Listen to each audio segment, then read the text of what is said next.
that. Last night was the final preseason game. Welcome to hour number 2 of the Ultimate Cleveland Sports Show. If you're joining us on YouTube, this is the first you've seen us today. We've got a lot to talk about, particularly around the quarterbacks. I'm not sure Dillon Gabriel could have looked any better than he did last night. In fact, by the sports most important metric, for some, QBR is it. He threw a perfect game. I mean, what's the perfect quarterback rating? Isn't it 158? It's 158.3. Okay, he was 157.9. That's basically like a pitcher that throws a perfect game and nicks a guy, and he gets on base, but he still has the no-hitter. Or the umpire calls him safe at first. Yeah, yeah, right. Oh, poor Jim. But here's what I say.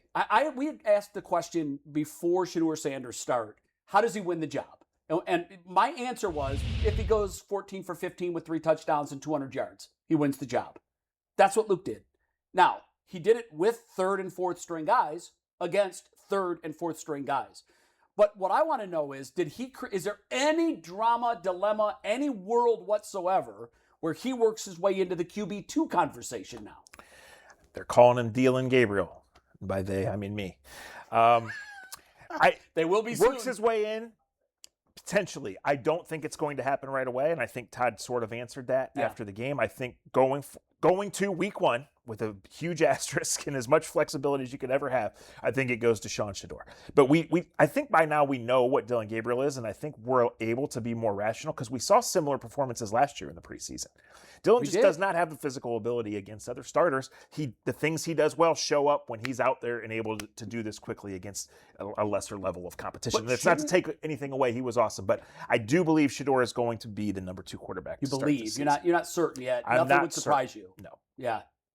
Yeah. You had said before we went on the air, I think they should trade Shedeur. I think they should trade all of them. I think none of these guys. I have a cousin in L.A. who has a very realistic view of Cleveland sports, as in when he watches and things don't go well, he texts me and says, trade them all. So you know what? Trade them all. Let's get as many draft picks as we can and punt to next season. But I do think it's an interesting conversation, what we're going to figure out over the next few days. Is there a trade market for any of these guys? Right. And if I'm Andrew Berry and you can get something for one of these guys, say, hey, somebody calls you up and says, we'll give you a 4th for Shedeur. We need a backup or we think we see something in him. Why wouldn't you take that? That's an upgrade over the position he was drafted in. If you don't think he's going to be your long-term starter, we're gearing up for next year, next draft. So, yeah, if you get the right deal, everybody's available on this team. We saw that with Myles Garrett. As of right now, Todd obviously answered it. It's Deshaun. It's Shedeur, 1-2. I could see if Deshaun, I think the realistic question is if Deshaun struggles like Ryan Fitzpatrick thinks he's going to at some point this year, does Deshaun drop to number 3 or 4 on this list and you just kind of bury him at home and say, don't even come in, and then Dillon comes up to the number 2 spot? Right. I'll ask a question that was asked all last year for the first time. I'd never really heard this question asked before, but last year it became the question of the year. He's done all this with no reps with the ones. How's he done this? He's got the supercomputer. Yeah. Don't you remember? He didn't have, last year it was the big thing. Well, you can't make a decision because Shedeur hasn't had any reps with the ones, which that became a talking point. And I'm like, wait a minute. When did this is a meritocracy. Like, you get reps with the ones because you've earned reps with the ones. Shedeur did what he did last night without a single rep with the ones. How is this happening? Well, it's a good question. Dillon did get some last year. He got very few this year. Probably none. I'm told a handful. I don't know. I didn't. And I think that was more because they were 2-spotting and they ran out of bodies. Right. So all right, we need receivers, running backs. You guys stay out there. Dillon, go in. Yeah. I think that the Browns are going to stick with this group for one reason. I think that they've sort of committed to this group in that if they were serious about winning this year or serious about other things, that they would not have rode with this group. So, like, there's a Stetson Bennett conversation and there's a Dillon Gabriel to Atlanta conversation. I will be surprised if it's anything, barring some crazy change. I think it's going to be this group. I think Deshaun is a very temporary starter. I think Shedeur is next in line, and they want him to continue to develop and earn it. I think he didn't play last night because they didn't want the home crowd to cheer for him. And I think Dillon Gabriel has shown what he is, which is a sufficient backup and a guy who can help you in a pinch. And if this team is playing games, enough competitive games in the kind of season where they need to win, I think he could elevate to number 2. But I think those are going to be the top 3, and then the question is, are they going to keep all 4? Yeah, this is, I think, the one common ground that I can find with most Browns fans, because there's no common ground. It's split. We fight ourselves. Mm-hmm. But I feel like the area where there's the most common ground is that in all likelihood, our quarterback for next year is in college, and we're not sure there will be more than one of these 4 in camp next year with the team. We know Deshaun won't be. That's a book it. Yeah. I think of the other 3, I think Taylon Green is the guy that probably has the best chance of still being with this team next year. And I'm not sure QB2 and QB3 will be here next year. And so that's what they have to weigh this weekend if a real opportunity would present itself. Is like we are thinking future-based to start with. So if there's something we can move on here, as Chris touched on, then maybe they do it. Wow. I can't remember a time when, we know that the quarterback position was unknown, but I can't remember a time when we were talking where it was this wide open. Well, this is just 3 could be 1 could be 3. This is just such a bizarre situation to start with. I've never seen anything like it. A functional organization does not have Watson still on the roster, let alone, or at least not in the plans, let alone starting.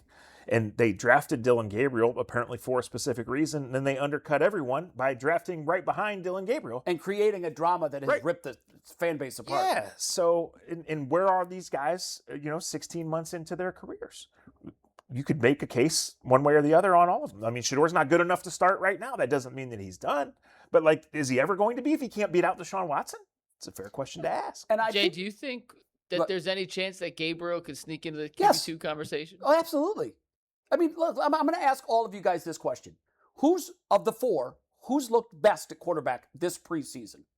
Are we talking practices Talking or games? Talking the games. Dillon. I don't think that was the best. Dillon looked awful the first 2 games, guys. He didn't do much. He did look awful. I think I saw it. You guys had a stat line for his whole. Yeah. Look, can we put that up? I'm taking just the one game. His preseason body of work this year. If you can, put his numbers up for that. And so everybody's looked awful at times, and everybody's looked okay at times. But to me, of all of them, blind quarterback test. We put picture, we block out the pictures, and you see those numbers. There's no comparison there. Now, you can start parsing this. Well, who is he playing with? Who is he playing against? Heck, everybody's doing that in the preseason now. Nobody's playing against starters. Nobody. I think you could have the Shedeur versus Deshaun discussion based on the first game. I don't think Dillon was in that conversation. He was so bad the first 2 games. He really was. I got to tell you, to me, he does. To me, he weighs into the conversation. And the reason I think it's an important question is because I think we're starting to get traction to this theory. It's a 2-game tryout for Deshaun Watson. He's got 2 road games to prove that he's the guy. Yeah. If he doesn't, he's not starting in the home game. So I think that makes QB2 extremely important because it's likely going to be the week 3 starter, in my view. I don't think he's going to do enough in Jacksonville and Tampa to come home and to put him in front of 60,000 fans now in a game that matters. He's going to get booed right off the field. I don't think you're wrong at all about that, but I think it leads to 2 points. Dillon Gabriel being QB2 in a game Deshaun Watson starting is a lot different than Dillon Gabriel starting. Shedeur is ahead of Dillon Gabriel, and Shedeur is near lock to start the most games for the Browns this year. Dillon over Shedeur as the number 2 for a certain game or for a certain situation, especially if they think they can win these games, is a different discussion. Shedeur is going to be the starter when Deshaun fails, and it's when, not if. Yeah, that's surprising. You've been talking to Ryan Fitzpatrick. We see it. Yeah, I like Ryan. Ryan's great. He went to Harvard. He's a smart guy. Very smart guy, and he proved it again last night when he was talking with Kirk and Al. I love the way he dissects things. I love the way he comes at you. It's Ross Tucker-esque. Both Ivy League guys, very smart. I love to hear both of them talk about the game of football. I just go if we put their entire body of work in the NFL together. And we show the 7 touchdowns to 2 picks, the 7 touchdowns to 10 picks, and we show the preseason like Dillon, but somehow the final equation is it adds up to Shedeur. Shedeur's more gifted. Shedeur's a better thrower, and to this coaching staff, Shedeur's ahead. Dillon was not given a chance to compete for the job. Shedeur was with an asterisk. On that I say, because this was meaningful competition, and it's kind of apples to apples, but it's really not. When Dillon was at Oregon, he had them as the number 1 team in the country. He was great. God, everybody was drooling over the kid. Mm-hmm. Now, yes, the height is a thing that he can't change. Shedeur's 3 inches taller than he is. And by the way, I think he has a bigger presence too in the pocket. When I watch Dillon, I'm like, oh God, I'm watching a really, really, really tiny quarterback. Yes. Which is never a good feeling, and I understand that. But there have been guys that have overcome that for sure. I think Russ Wilson was maybe the first to win a Super Bowl under 6 foot. Drew Brees won one. Yeah. So, I mean, it can be done. It's just a lot more difficult. And I understand what you're saying with the physical skill set. But, sometimes I always go back to this argument. If Bernie Kosar, out of the 32 quarterbacks that were playing at the time, he would have been on the look test number 50. He was gangly. He was dorky. He was tall. You talk about a giraffe swinging a golf club. Mm-hmm. That's what Bernie will be the first to tell you this. I'm not, Sure. Bernie and I have talked about this very thing. Bernie had this. Bernie could look at a defense and dissect it in real time, get into the right play, and then have somehow sling a ball like this and have it go 50 yards downfield, a wide open Webster Slaughter or whatever the case was. There are instances in professional football, and I'm using that one, there are many others, where they just don't fit the suit. They're not Johnny Bravo. They don't look like they belong, but somehow they defy all of that. And when I look at his body of work, it's not like he had 10 interceptions and 7 touchdowns, and Shedeur was the guy with 7 touchdowns and 2 interceptions. So I don't know what the bias is against Dillon, but I do feel there is a bias, and I don't know what it is. So, Jay, do you think he got an unfair shake in the quarterback competition this year then? Well, look, it was always framed as Watson and Shedeur, always. And I'm not quite sure how that narrative came to life, but that was always it. On the functionality of the offense, I would like to know, because you never really know, but it seemed to me that he was checking out of plays last night, Dillon Gabriel. It's particularly in the first 2 drives. I didn't hear him do it a lot after that, but you were picking up mic chatter because there were no fans in the stadium. Right. You could hear him barking and changing and moving protections and things like that. I think what matters to this team is the ability. He looked very much like a pro quarterback to me last night. There was nothing that I looked at him and said, he just looks out of place, other than the height. That's it. Other than that, he operated like an NFL quarterback. I think getting a fair shot is a tough discussion, because what is a fair shot in the NFL? The NFL's not fair. That's just the way it is. No, clearly. And I will give Todd Monken credit when you talk about that this whole competition was just 2 guys. We saw what a 4-person quarterback competition was. It was a disaster. Yeah, you can't so have Todd comes in and says, okay, look at the roster. These 2 guys have a chance to be our starting quarterback. Yep. We're going to focus on them. And so it was said, and so it was done. And maybe if Dillon goes out there or Taylor Green goes out there and shows, yeah, we got to give this guy a further look, then maybe we'll have that discussion. Yeah. They focused on 2 guys, got the reps on 2 guys, and I think that was the right way to do it. I'm interested, Zach, you, without hesitation, when I asked which of these guys have the most trade value, you, without question, without hesitation, said, oh, it's Dillon. Yeah, because I think he has a specific role. So the way you lay it out is totally fair, but I don't think it's a bias against Dillon. I think it's a reality. I don't know if it is either. I pose that as a question. Like, it feels to me like last year everybody was saying, Shedeur's over here on the practice field throwing to water boys. Mm-hmm. And everybody's like, this isn't a fair competition. And then when he got to play, he was like, well, he's not playing with any of the ones. Yeah. And that became a thing. Well, I don't know why, but that became a thing. Reps with the ones. I just felt like it was preordained that Dillon, we're going to put you over here at number 3, but he's the guy that has the most trade value. Well, because I think the reality is he's just not a starting quarterback, right? He just does not have the ability to be a starting quarterback. And I think with Shedeur, he has ability in some areas, and it's undeveloped, it's unrefined at this point. So I think they're 2 different situations. So to me, that would be the guy I'd want to trade for. But it comes with, why did he go 50 picks after Dillon Well, Gabriel? now we're getting with a lot of stuff. Now we're getting somewhere. Now we're getting somewhere. Because you can't erase that. That's still very much there. So Shedeur throws the ball really well. Shedeur has NFL I love his accuracy deep ball. and I miss. love it. Yeah, and it was kind of a mystery why he was not throwing the deep ball well early in camp. Because it was spinning, it just wasn't getting there. Right. He did come on and throw it. I thought but in the preseason games, I thought he spun the ball very well. The Colts seem to be done with Anthony Richardson and have arrived at the conclusion that Riley Leonard's not good enough. I mean, they brought Phillip Rivers, 96 years old, out last year. Right? So he could get the insurance. Well, they didn't bring him back this year. They're a team that could look and say, okay, we're ready to get a guy that can throw it in case we need it. We would use Shedeur. Obviously, the Browns and Rams have made some trades over the course of time. If Todd Monken wanted Stetson Bennett, and I don't know that he's big, I don't know that he's any different than Dillon Gabriel, quite frankly. Right. I don't either. I don't either. The only other trade scenario that makes sense would be Philly if the Browns wanted to take a chance on Tanner McKee, who's in the last year of his rookie contract. And Philly said, okay, we have Andy Dalton as a backup, and we want a guy who's under contract for 2 more years after this. Right. Which Dillon and Shedeur are. The Browns traded in front of Philly to get Shedeur. I think they thought Philly was going to draft Shedeur.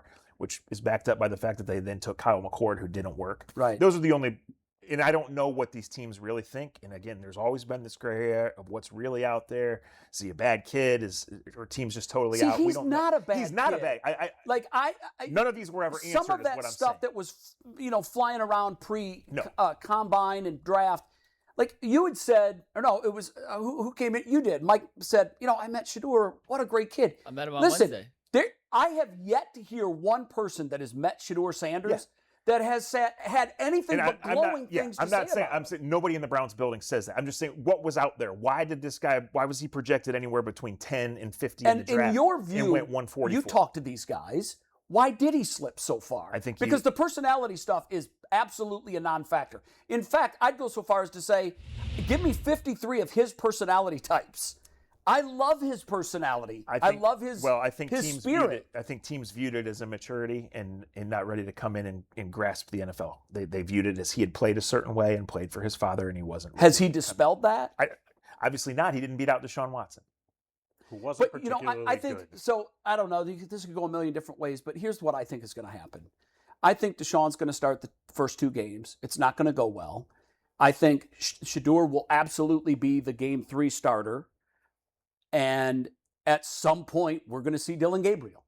Because if anyone thinks for a second that any of these 3 is going to come in and be all this, it's that all of them have proven that they're this. Nobody has been consistent. No one's been steady. Shedeur hasn't. Dillon hasn't. Deshaun Watson certainly hasn't. We're going to see all 3 of these guys, and it's going to carry on all through the season. And at the end of the year, we're going to say, who we drafted. That's what we're going to have. Yeah. You're not going to get much pushback from me. All right. March for Arch, baby.